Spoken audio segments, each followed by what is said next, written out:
A senhora está aqui no Pará para fazer uma ação de acompanhamento lá no Marajó com relação a mulheres e crianças. Eu queria saber como que é a atuação do CNJ nesse âmbito, primeiramente.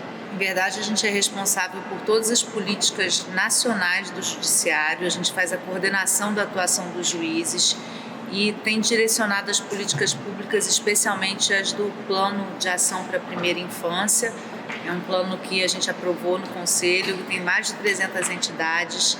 Então, a gente prioriza algumas ações dentro desse plano para que elas sejam executadas pelos juízes brasileiros nos tribunais brasileiros. Então, força-tarefa para as adoções, tanto para o prazo de habilitação como para a conclusão dos processos de adoção, os projetos de entrega voluntária de crianças, todas as questões referentes à não institucionalização de crianças, a gente tem trabalhado com muito afinco e tem trabalhado também por uma organização mais uniforme da atuação dos juízes na área da infância e juventude, na parte protetiva, como também na parte infracional. A gente acabou de sediar aqui no Pará o Encontro Nacional de Magistrados da Infância e Juventude, então é um trabalho bastante grande, bastante integrado com essa magistratura, que é uma magistratura que tem que fazer um pouquinho a mais do que julgar processo.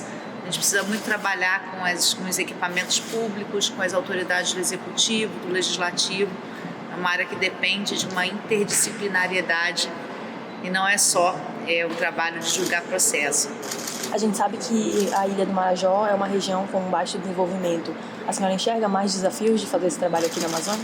Um desafio gigantesco por conta da pobreza, do baixo desenvolvimento e das distâncias. Essa comarca que nós vamos atuar agora, nessa semana, que é Portel, para se chegar lá demora 18 horas de navio.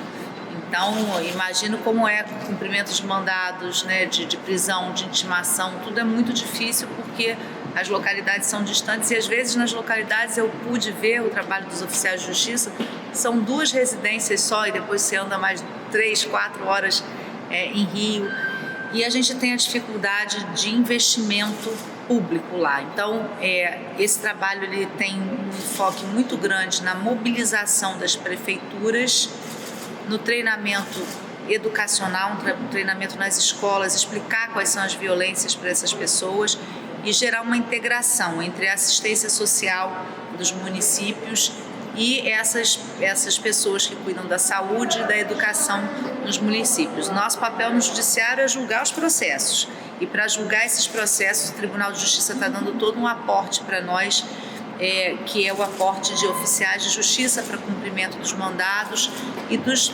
oficiais que vão mexer nesses processos para que eles andem rápido e o juiz tenha condição de fazer os júris de feminicídios, que os juízes tenham condição de julgar os processos de violência doméstica. Isso tudo dentro de uma meta. O Conselho Nacional de Justiça já tem metas para os tribunais. O que a gente está fazendo é dar suporte para que esses juízes consigam alcançar as metas e entregar a justiça para essas comunidades. E o que a gente tem recebido de relatos é que a sociedade do Marajó tem se sentido muito, hoje, atendida pela justiça. Eles pedem que a gente não saia de lá e que a gente continue fazendo essa grande força-tarefa, uma espécie de força-tarefa, é uma ação mesmo para mobilização coletiva. E nessa ação a gente está trabalhando ainda com a sociedade civil organizada, os empresários. Então a gente está cada vez mais ampliando o nosso espectro de atuação para que a ação tenha resultados efetivos. A senhora citou metas. Quais são os avanços que o CNJ espera alcançar com essas ações? A gente espera primeiro reduzir o estoque de processos, que é a nossa obrigação, mas com qualidade, A gente tem fornecido treinamentos para a magistratura, a gente tem, por exemplo, resoluções como protocolo com perspectiva de gênero na área do combate à violência contra a mulher, ensinar a que os juízes, que os advogados, que todo o sistema de justiça adote esse protocolo. Então, são vários treinamentos que nós temos de acordo com as metas, que a gente tem metas anuais, são 12 metas que o Conselho edita por ano. A gente acabou de sair do Encontro Nacional com essas metas para o ano de 2025. E os tribunais que cumprem essas metas da melhor forma, eles ganham uma premiação. O Tribunal do Pará acabou de ganhar uma premiação pela atuação em cumprimento dessas metas. E a gente tem metas específicas hoje para o combate à violência e para o julgamento dos processos relativos à infância e juventude. Então, eu acho que esse ano a gente vai ter resultados mais positivos, porque além da ação que a gente está executando no Marajó, a gente ainda tem o estabelecimento dessas metas que, por certo, vão fazer com que os juízes deem uma atenção prioritária a essas agendas. A senhora citou a articulação com os governos e também com empresários, né? Existe também uma articulação com o terceiro setor, com organizações não governamentais? Sim, ONGs que já atuam na Ilha do Marajó, são muitas, e a gente precisou delas, inclusive, para fazer um mapeamento, para entender qual era o problema.